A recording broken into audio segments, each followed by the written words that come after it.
Well, thank you guys for joining us here on our Facebook Live. We are talking tonight about social media, which you are joining us on, and just ways for you to connect the gospel into your life, and how do we share the gospel over social media. My name is Darren Sides. I am the associate pastor of discipleship here at Southside Baptist, and we have a large panel of lots of different people. So we have Chris. Chris is one of our missionaries in France, and he reaches just an unreached people group down there. Mark Smith is actually at Chetts Creek, and he is the director of, I'm going to get it wrong, see, I already messed it up. Your official title, Mark, is? Yeah, I'm the connections pastor and work with our hospitality teams. And Mark, I knew from back at UNF. We were in the same Latin American history class and went to BCM together. And while we were there, he rotated onto the tech side of Chetts Creek and has pretty much been there ever since. So when we started thinking through how do we reach people through technology, I thought of Mark right away. And then David Tarkington is here. He is the lead pastor over at First Baptist Church of Orange Park, and grew up right there in Clay County. Never really knew him until I got out of seminary, and I was a young 25-ish-year-old, 26-year-old on a mission trip with him in Toronto on a vision trip. And you guys were on a Zoom call with one of the people I met there in Toronto. And so I first met them when I was on this trip with David Tarkington. And so thank you, David and Mark and Chris, for joining us tonight. And just wanted to get started. Yeah, I'm enjoying this. This is one of my favorite times of the week is to do this. So just want to get started with what is your favorite thing that you have seen, not your church, but a church doing on social media? So what have you enjoyed watching on social media during this COVID experiment? Well, I'll say, and this isn't just so much kind of a COVID thing, but one of the things that I love about social media is it's such an easy way for churches to share the good that they're able to do in their communities, but also for people that are part of churches to share the good that they're seeing that their churches do and other people. And it's just got the potential to be so organic. So sharing pictures and videos, and it's just such a fantastic way of helping others see the impact that our churches and the people that make up our churches are having in our communities. You've got me on here to represent all the older people. Is that what I am doing here? I mean, I thought I would talk about MySpace and Friendster if we could go to No, I'm just kidding. I echo what Mark is saying. What's happened here, social media being what it is, a continually changing entity. When you push everybody out of the building and you push everybody out of where they work, at least most people, and now they're forced to stay home, it's at least a window of communication to people that they already have relationships with, and in some cases, I think we all have the same frustrations that social media gives us, and that's the place where people vent and they rant. And they say things they would never say to your face. Now there's that. Yeah. But on the other hand, there's this very positive aspect of staying connected with people who you probably would not be connected with otherwise, because they're maybe on your Facebook page or you're on Twitter or whatever you use, or Instagram. You see a name pop up, you see a face pop up, you see a story that people are creating, and at least invites you in to a little bit of life. Now, I get it. I understand too that there is this facade some people put online, but once you kind of get beyond that and start realizing how this works, it allows for that connectability. And we're doing a Zoom call now. I mean, we're talking in a meeting right now on a Wednesday evening, live through a computer. It's good, it's bad, it's all of that. But the goodness of it is the technology allows us to do this in a time where we're not able to sit in the same room. And we've seen senior adults in our church that have, and it's not just senior adults, but they've just had no need, they've no desire to get on social media other than to see pictures of their grandchildren. And now they're having small group classes and life groups that are using Zoom. Just need one person to say, I'll take the lead in learning the technology, and then everybody joins in. And so we've been able to see distancing continue, but disconnection reduced, at least to a degree that I think maybe we wouldn't have had happen if this had happened 10 years ago. Yeah, I mean, just to echo what David is saying there, I think one of the things that's been cool to watch over the last maybe 2.5 months with this COVID situation going on is that through social media, when we engage organically through our life groups or even on Sunday morning, it really flattens the discussion, doesn't it?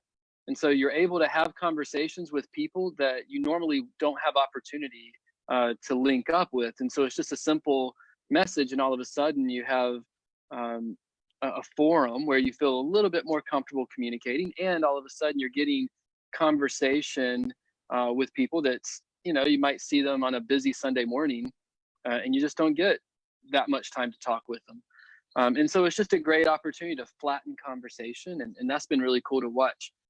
In the context where I live, this is another side of the social media conversation, but in the context where I live, we've gathered data, and it takes about 1,000 gospel witnesses before we find one positive response, right? So just get that ratio in mind, 1,000 witnesses to one response. So if I personally share the gospel once a day for every day of the year, let's say I get sick a few times, but I mean, basically we're looking at 3 years worth of work before we find 1-2 people that would positively respond. So with social media, it has a massive reach. We can hit 20, 30, 40,000 people in a 1-week window. And as long as we can fill the conversations that come back, we're able to identify people who are already experiencing God's work in their heart and life, that they're seeking, they're looking. And so it's helping us find these God-prepared people in a missionary context, which is really, really awesome. So, so what are some of the limits, or what are some of the dangers of social media in terms of sharing the gospel? I mean, what are some just barriers that sometimes we put on ourselves or we put on social media to sharing the gospel? So one thing that that I've observed is that we have to view social media, just because it gives us a platform, that doesn't neglect the need for us to cultivate relationships. And so I can communicate something, but oftentimes people don't, there's that saying, people don't care what you know until they know that you care. And so we have to continue to cultivate relationships at the same time as we are sharing. So we have to show and to share the love of Christ in tangible ways. And I think, part of, David mentioned how oftentimes social media is used kind of negatively for the rants and things like that. But I think that the more that we can use it with kind of a winsome perspective, and an attitude and a desire to be authentic, but appropriately authentic, and really just to be loving and encouraging, that just opens up so many opportunities. And while I certainly think that there's context for us to be able to use social media to engage with people that we don't personally know, I think one of the great values to it, especially in this socially distant world that we're in right now, is that we can deepen our relationships with people that we do know. And so it almost becomes seamless between our in-person and our online conversations. They just sort of, it's just an extension of our relationships. Yeah, and I definitely think that just watching what's happened on social media and watching where we are, I thought it was interesting. One of our staff members, he actually gave up social media like right before all this began, and then now all of a sudden COVID's here, and this is like the way people connect. And so I think there's a message there. Don't throw the baby out with the bathwater. Try and set up barriers. Try and set up kind of parameters that help you. But there is a benefit to social media, and Chris, exactly what you said. The 1,000 people for one positive reaction with the gospel, and just thinking through all the people that you may know if you've been in Jacksonville your whole life, and just being able to reach out and see what happens, I think is so big. Yeah, I mean, there is of course this risk that we don't want to replace a media-based relationship with a person-to-person, face-to-face, life-on-life relationship model. I mean, that's always our goal, but in so much as it relates to again, and this is a missionary thinking sort of context, but looking for those God prepared people, looking for those folks that God's already at work in their hearts and lives, and just it just takes a lot of conversation. But once we can identify those people, pull them into a person on person, life on life relationship, it just expedites the fishing. It puts a whole lot of hooks in the water, so to speak. And we've seen good outcome from that. So what's the best way you guys have seen it work out, maybe in your church, but maybe just personally, to where people are able to do that, to put out those kind of fish hooks, and really looking at this not from necessarily a program perspective, because I really didn't want this conversation to be about what our church program's doing, but from an individual perspective, what are ways that individuals can kind of set those fish hooks, for lack of a better example, Chris, out for people to bite on the gospel? Well, hey, there's so many different things as you think about the vast options in social media. We're talking social media, so I think we're talking Facebook, we're talking Twitter, we're talking Instagram, and maybe even Snapchat or whatever else is being used. And different platforms are primarily used by different demographics. I mean, that's just we'll joke with the teenagers in our student ministry, and they're like, "Yeah, my grandparents and parents are on Facebook, so if you want to get to them, go there." I don't really look at Facebook, though I have a Facebook page, and but I'm on this, so that you got to have, and whether it's TikTok or something else. And I'm not saying you need to jump on every single platform, but I think that there, for instance, in our case, a multi-generational church, we're primarily on Facebook. We as a church, we are, and our membership, which especially our adults and older adults, tend to kind of live on Facebook, social media wise. Twitter is a different animal. It's just a different world. Instagram, again, not everything is replicatable across all platforms.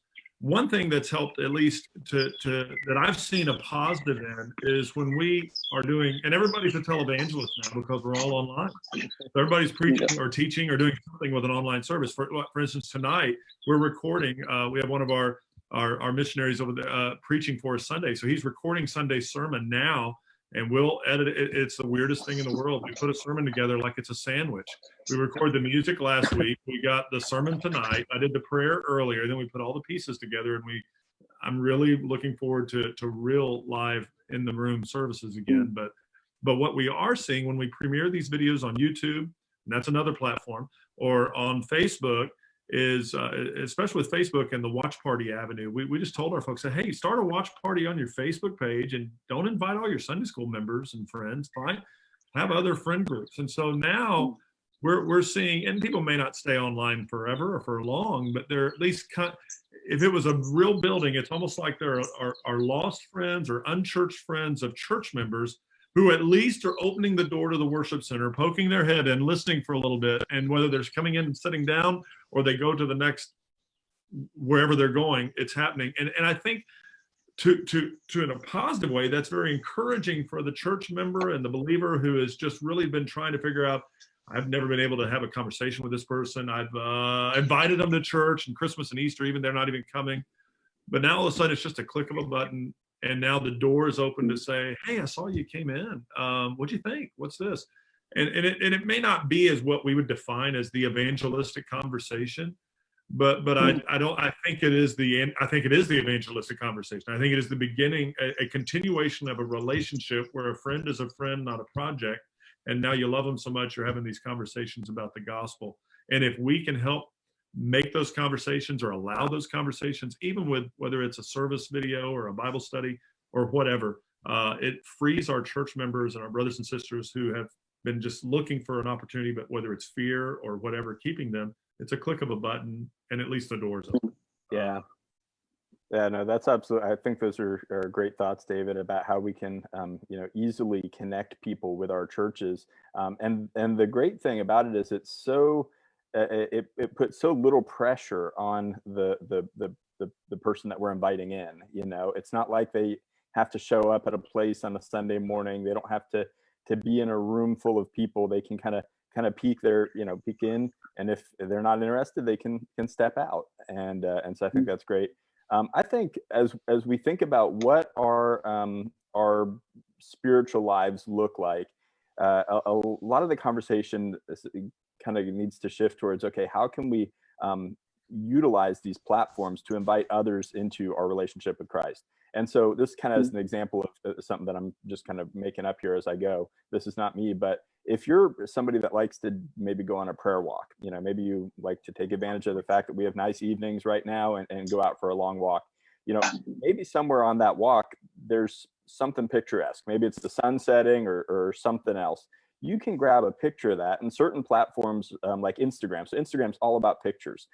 Snap a picture, post it on Instagram, and then you can add a caption with it that might encourage somebody, thankful for the beauty of God's creation today, or something like that. I mean, I think when we do little things like that, we're planting these seeds, but what we're really doing is we're inviting people into our spiritual lives and allowing them to see our faith in a way that they wouldn't otherwise get to see because they're not on that walk with us. And so I think of just little things like that. It's all about the social media world is all about engagement and trying to actually connect with people in a way that's real and meaningful. And with different platforms, that looks different. Like I said, Instagram, it's about visuals. Twitter is more of a wordy platform, but not a lot of words. 280 is your cap there. But all of the platforms are great places to be able to ask questions and to get people to tweet back at you or to comment or to respond. And so I think that anytime we can throw something out there, and Chris, I assume that this is a lot of what you're doing, is just kind of putting out questions and trying to get people to respond back. And we're not asking people questions necessarily like, do you know what it takes for a person to go to heaven? Maybe we are, I don't know, but it doesn't have to start that deep. It can be more shallow and just open the door to a conversation. Yeah, of course. I think one of the things that we can all do right now, I mean, every day I scroll through my phone, reading the news, especially for the last 2 months, and everything's so scary and so negative. If I read a little blurb that sounds like there's something hopeful, I'm immediately clicking that. I just eat it up because my soul is looking for that in this moment. And so I think just on our social media pages, every Christian can just write something that's providing some hope, some peace in the midst of all this chaos, bearing witness to the fact that, yeah, it's rough, but hey, this is gonna pass. That sort of communication, it's providing a lifeline to a lot of people who are really hurting right now. And so I think it's just a great opportunity. Every Christian can send that out and not be superficial in doing it. It's not weird. It's not awkward. It's just, hey, this is going to get better. We're not going to do this for forever. Just keep reminding people of that hope. And, when we look forward to having to wear a mask in the summertime, that's kind of daunting, but, it's going to pass. It's okay. And just keeping that in front of people, I think it makes a big impact in our witness and testimony. Look, I'm looking forward to the giant sun mask tan. Yeah. But my thought too is, exactly what Chris, you said, I'm drawing a blank on his name, the guy from The Office, Jim from The Office. Some good news. Yeah, but he got popular because he just started posting happy, hopeful things right at the beginning of this entire situation. I'm thinking man, the church should be the place where that is what is advertised, and where we should have cornered a market on hope in the midst of COVID. And really pushed out what people want. And I think something that David said too, I think is really big is, it's not about a project, it's just about relationship, and you're sharing the relationship. And I think that's what's big in our social media shares and in what we're trying to engage with, as Mark was talking about, is really do something where we're sharing our lives with individuals, not making them feel like they're part of some coordinated project. And I think that's where we can run into difficulties in sharing the gospel, is when people just feel like they're a project. And I think people can feel that in authenticity via social media just as much as they could feel that in person when you're trying to reach out to them and let them know. I'll just can I just mention one thing here? Again, it's unique maybe to to my family's situation. But my children before this year, my youngest daughter, she's 3. She had only been with my parents 3 times before we came home this year. She was 3.5 years old, and she'd only been with my parents 3 times in her whole life. So she grew up with a familiar idea that grandparents are on a screen, and that's the basis of the relationship. And you know, with social media and digital platforms, whether it's WhatsApp or FaceTime, there are people who have become almost transnational, where they live in Jacksonville, but their community, their network, their relational community is scattered in places all over the world. And it's just as simple as, this is how I communicate with people nowadays. And there's just a huge opportunity for us to link up relationally with people in a dynamic way that for a lot of people in the world is not just a COVID special reality. But I mean, this is how my kids know my grandparents, know their grandparents. And there's a lot of people like that. So it's just a cool opportunity. One of the things that we've noticed at our church during this time is that we have people who have moved away to other cities who are now able to participate in their life groups. Yeah, there you go. Even though they're no longer in Jacksonville anymore. And so they're able to stay connected.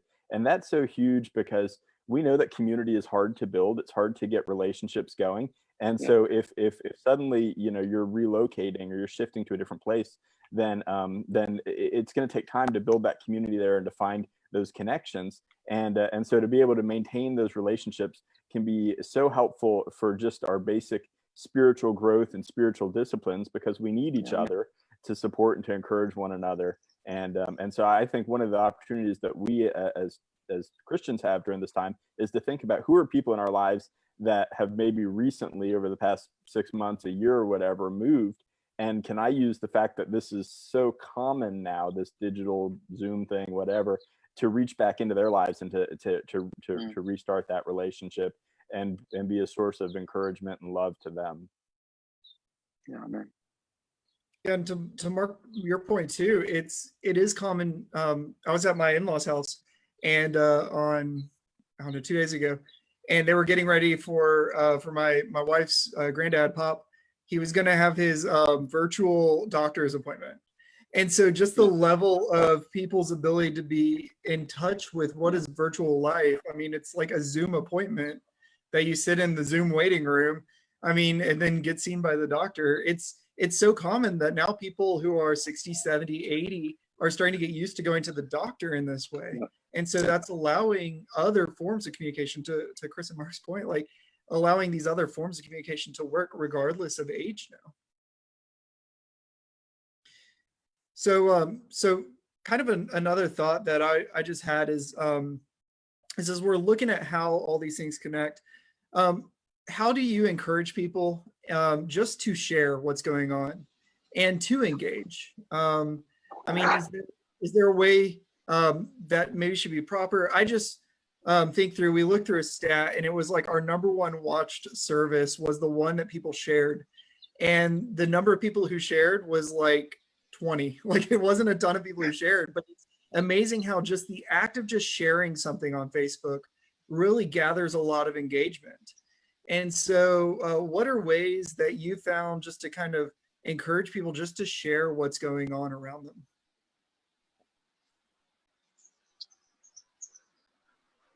Well, you can always ask. I think people naturally do that in a lot of ways. I think there's a natural sharing, because otherwise social media is not really that social, because people, they share everything, what they had for lunch, what their dog's doing, a picture of their kid. It's fun. I mean, I'm not knocking it. I'm just telling you that's kind of where it is. The challenge, I think, Darren, is really not how to share, but what to share, and in a way that is not going to be proven to be contradictory. Here's something that's very challenging. Okay, so social media can bring out the best or the worst of an individual, right? And so somebody who posts something very hopeful and very encouraging and very gospel-centered and biblical, that's great.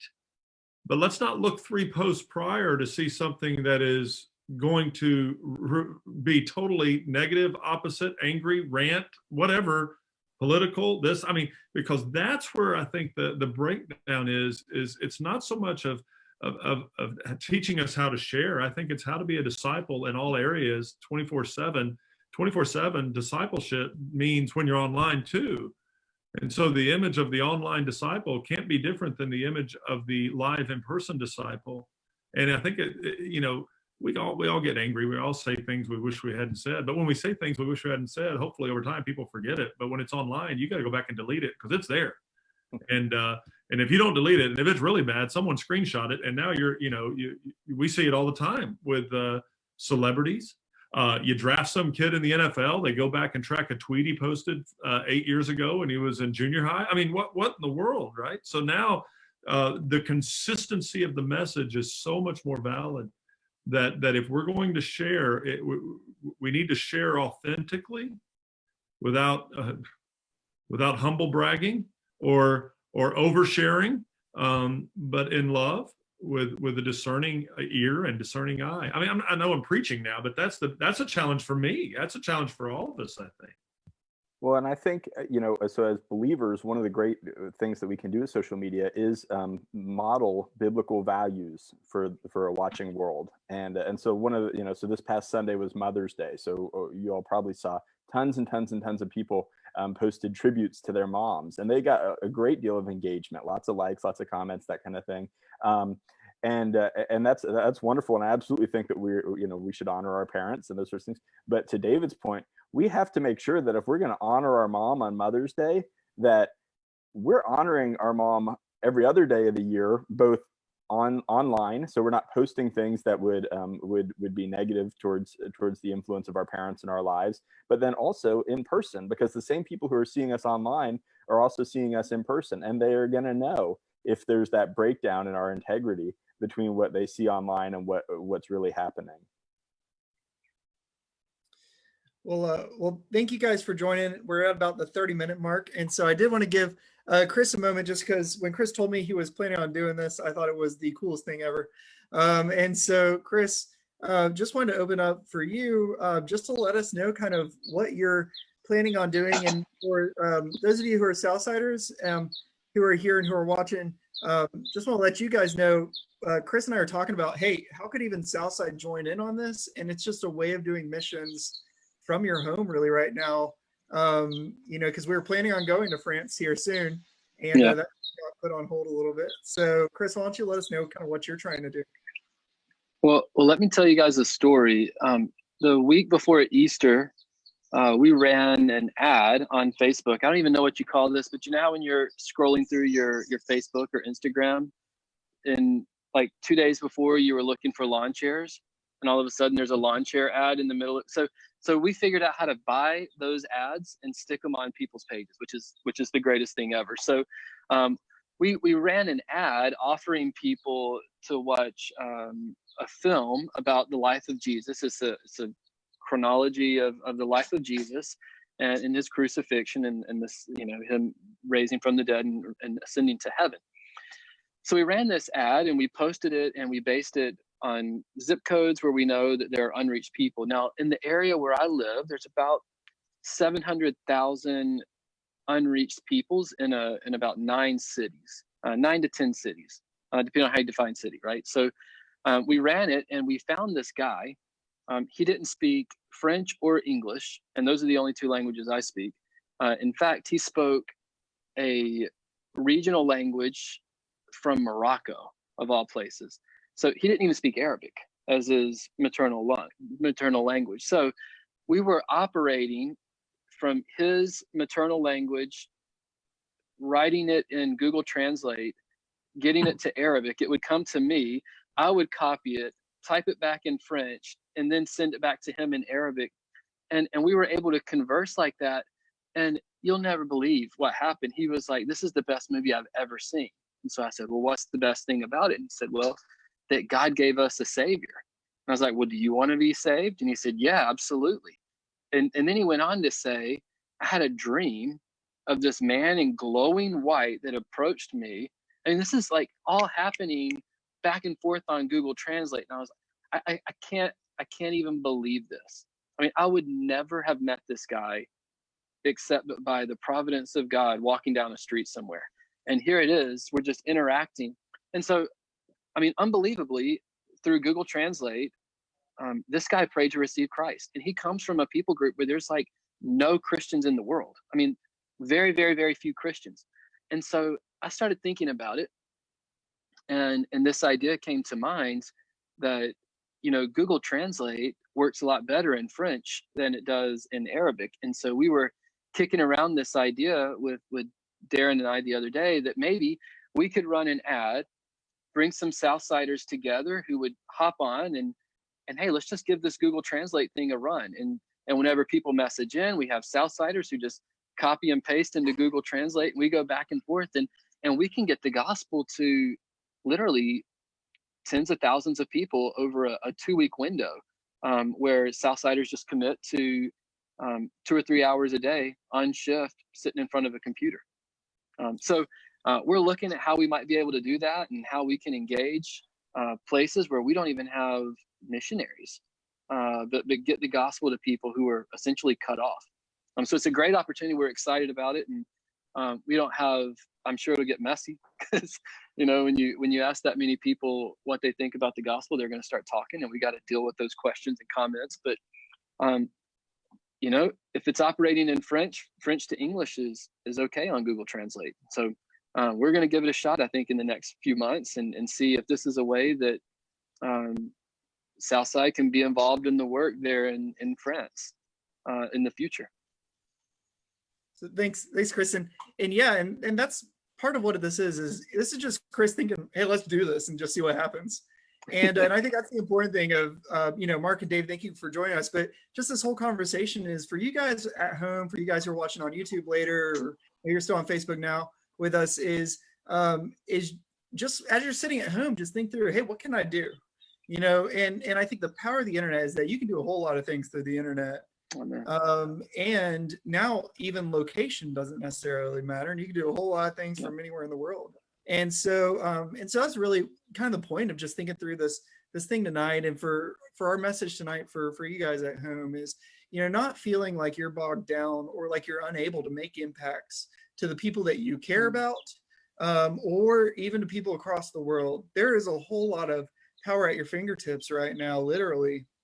And we just want to help equip you guys. You know, one of our goals is just to equip the saints for the work of the ministry. It's to you know, share the gospel and equip those who do. And you know, let's work through that and let's help anybody do it who wants to. So thank you, Mark. Thank you, David. Thank you, Chris, for joining in on this conversation. We'll start closing it down now. But again, more of this will be to come. This will totally be messy because, like I said, we're like spitballing this 3 weeks ago, I think, on a phone call with me and Chris.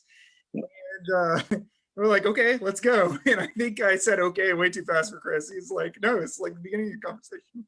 So so we're looking for probably doing that. Yeah, we're doing this later kind of you know, later fall time. But we want to help prepare you guys at Southside for this too as we come on this. But even there, I don't want people feeling like they just have to get part of this program. You can do this even without the program. So thank you guys for joining in. Thank you guys who are live with us tonight. And we will be back on Sunday night for another talkback session. And just looking forward to our time together then. Thanks. See you guys later.